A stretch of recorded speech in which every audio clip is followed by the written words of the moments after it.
Depuis son ouverture en 1984 jusqu'en 1992, le cinéma a été géré de façon privée.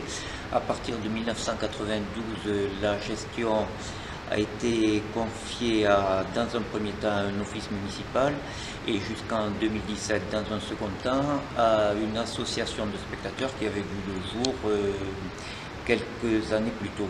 Au cours des années 90 et début des années 2000, dans un contexte, c'est vrai, peu concurrentiel, un cinéma de Libourne qui était moins attractif que l'actuel et moins de salles à Bergerac, et avec une politique d'animation, en multipliant les animations afin de rendre le cinéma plus attractif, nous avons remonté la fréquentation à plus de 40 000 entrées par an.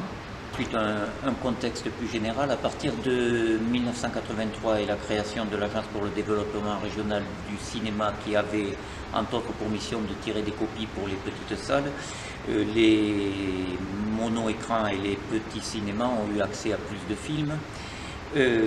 Dans le même temps, ou plutôt plus tard, à partir du milieu des années 90, le nombre de sorties annuelles a considérablement augmenté, passant de bon an mal an 400 à plus de 600 ces dernières années, largement plus de 600 ces dernières années.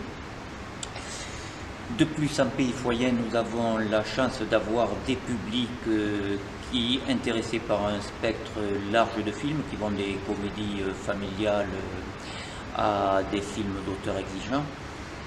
Autant de raisons qui plaident en faveur de l'extension du cinéma, ceci depuis longtemps.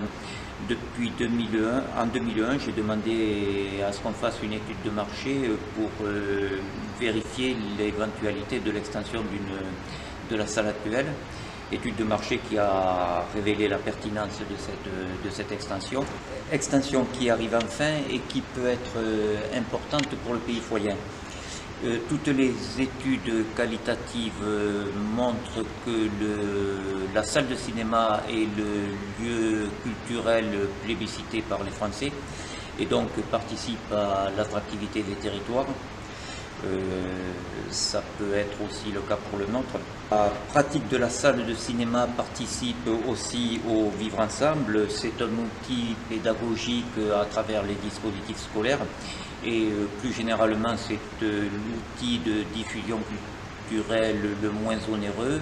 Enfin, avec les soirées débats, c'est aussi un lieu de réflexion et donc de citoyenneté.